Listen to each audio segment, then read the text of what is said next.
Today I find myself in Fort Washita, which is in Oklahoma. It is a historical fort. The ruins of the fort are actually back there. We're going to go check those out as soon as we look at the cemetery. The cemetery is quite small, as you can see. It won't take us very long to check out the stones here, and then we'll go over to the ruins and see what those have in store for us. So join me on this adventure.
So directly next to the post cemetery, which is where we saw all of the other stones, there's this large area that's bigger than the post cemetery, this large area behind me.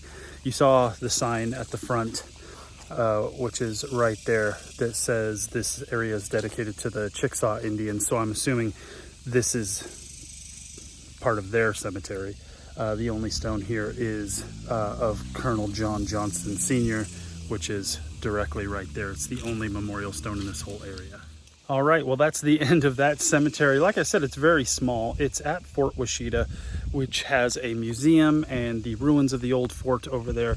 There's also a bunch of signage over there. I'm gonna go check that out just for my own personal interest. But then I think we're gonna go take a look at the ruins of the old fort before we head out.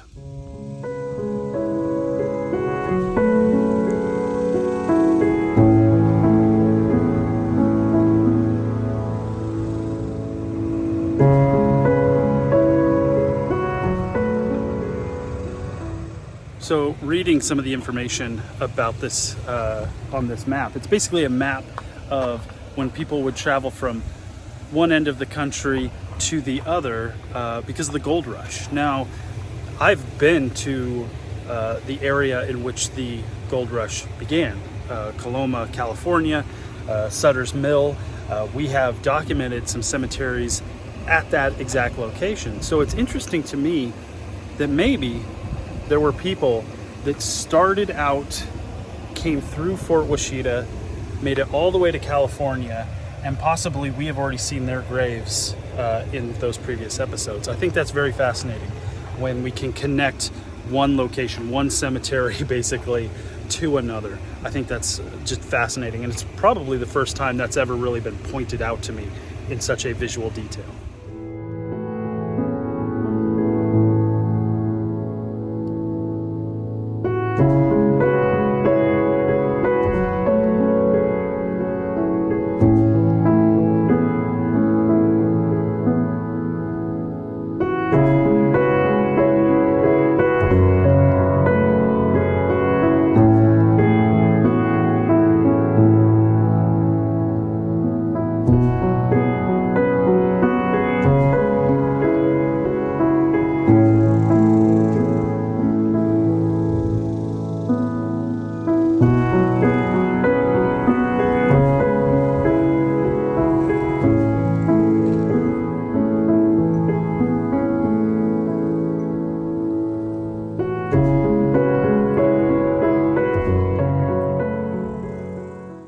This is one of the largest of what is left of the fort, the buildings. As you can see, it's completely empty inside. But this was one of the barracks. So this had 2 floors that used to have a ceiling, probably many more walls, all made of wood. And since it's been out of use, all of that stuff is gone. It doesn't look like there's been any fire damage really, but the wood just kind of crumbled away. But obviously this has been kept up to good order. There's some metal beams added for structural support. This is the kind of place that if my family were on a road trip when I was younger and the family wanted to stop here to enjoy some of the history, as a kid I would have been bored out of my mind. But now I love old ruins and places of history and cemeteries to the point where I'm totally fine coming here by myself. There's a couple other buildings. There's another building right next to it, a couple houses and stuff. One of those houses back here is actually been turned into a museum. I don't have time to hunker down and go through the museum today. I really only had time to come check out this building, so I'm going to get back on the road. But I did want to stop here because not only did it have a cemetery, but Fort Washita itself, this location, is supposedly one of the most haunted places in Oklahoma. So you can't come in here after dark, obviously. Maybe like right before the sun goes down, you could pop in here and do a quick little investigation. But obviously you want to be respectful of the location, go ask permission, all that kind of stuff. But that's it. I'm out of here. I got to get back on the road. I got more cemeteries to check out. But until next time, remember, be respectful, be safe. I'll see you on the next one. Just kidding. I am not leaving. Not quite yet. I was just on my way out and came across this. Confederate State Cemetery, 1861 to 1865. 200 unknown soldiers in this area back here. Totally unmarked graves. Mass burial area.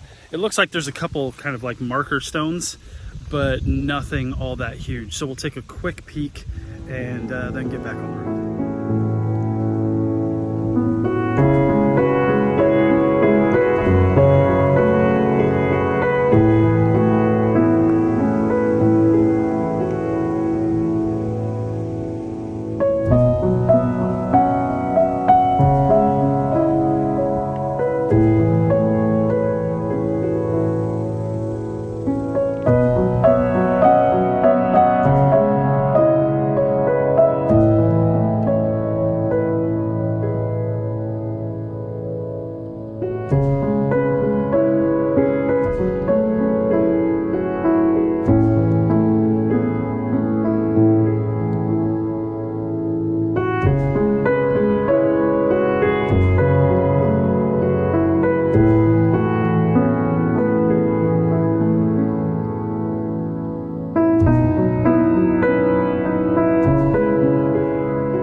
you.